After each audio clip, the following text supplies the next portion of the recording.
I'm going to show you the correct way to do bullets in InDesign. Right now, you may be doing bullets like this, where you create the bullet using Option 8 as a keystroke, and then you type text underneath it, and that text wraps underneath the bullet. This should not be so.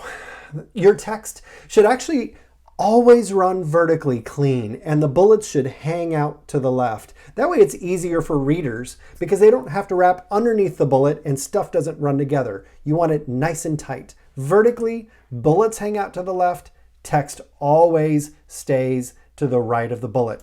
Well, let me show you how you can do that. And there are two ways you can do this. One, the really hard way that you'll probably mess up, and that when you do it, you may forget a bullet somewhere. And when you do, then your creative director will be like, hey, you missed a bullet. We sent it to press. And well, trust me, this way is not a lot of fun. The other way, you do it one time in InDesign, and then it's done forever. And it always works, and you never have another problem ever again with bullets.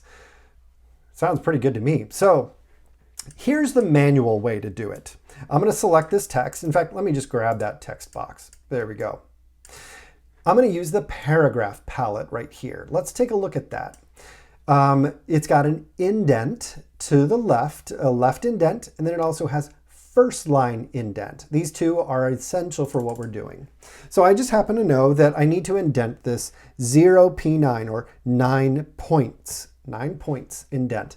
The whole thing comes in. See? 9 points to the left. Everything moves in.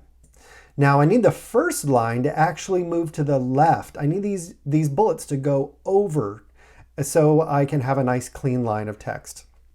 So I will do negative 9 pt.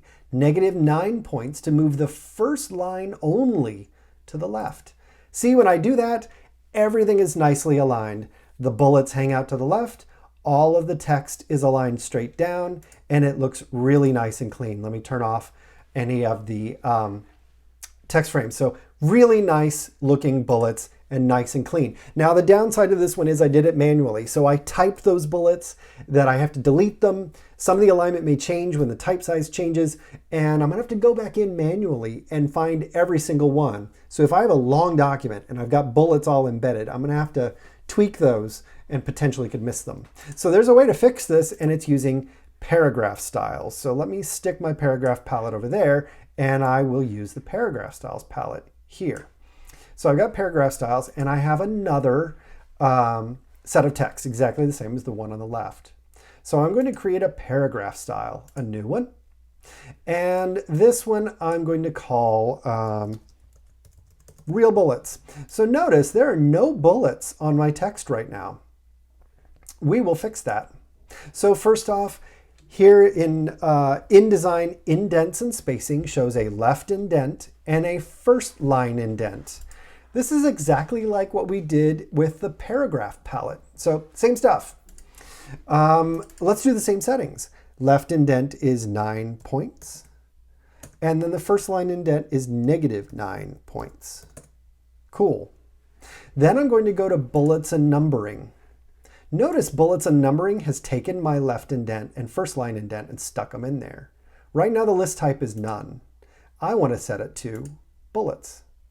Everything turns on. I'm using a bullet right here. I can change those. I'll show you in a second. And then the alignment is left. The left indent is 0p9, 9 points, and negative 9 points for the first line. Let me pull this up so you can see it on my screen, and I'll do OK. So nothing gets applied to this text box right now until I select real bullets. You can also click on just one of the lines to apply it to just one. I want to do the whole thing. So I'm going to click on the text box, and I'm going to tell it I want real bullets to be my paragraph style. Boom. Now I have bullets set out to the left and everything aligned, but my paragraph style is generating the bullets. Here's the genius of this.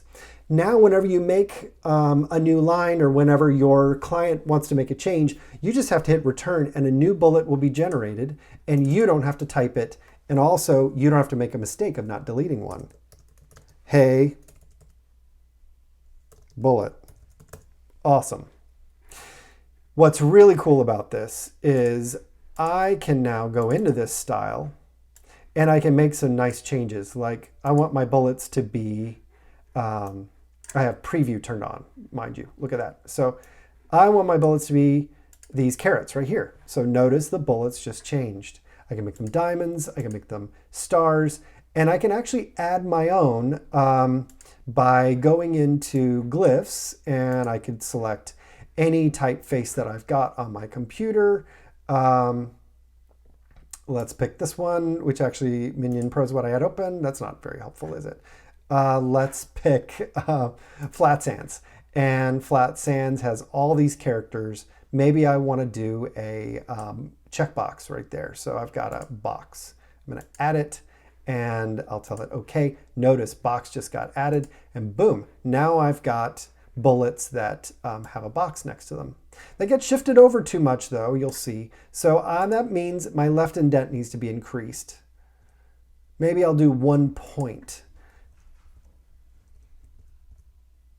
Not bad, probably needs to go further. This is where you start tweaking with it because some typefaces need a little bit more space for that indent to get it lined up. But there, using the paragraph style, I have set a checkbox as my bullet, which also can be really helpful, and they'll auto-generate. You can also turn these into numbers where the numbers will automatically generate for you. The nice thing about this one is whenever you change your text, whenever you delete one of the lines, all the numbers are going to renumber themselves. You never have to suffer, oh no, they're out of order again. I got to go back in and fix all the numbers. When InDesign generates your numbers and your bullets for you, you don't run into these problems and everything gets nice and tidy and mistakes go away. So when you set bullets, the key is clean line of text, bullets hanging out. You can do that manually and you can do it using paragraph styles. I recommend paragraph styles, but either way, make sure you set your bullets so they're hanging out for clean reading and clean design.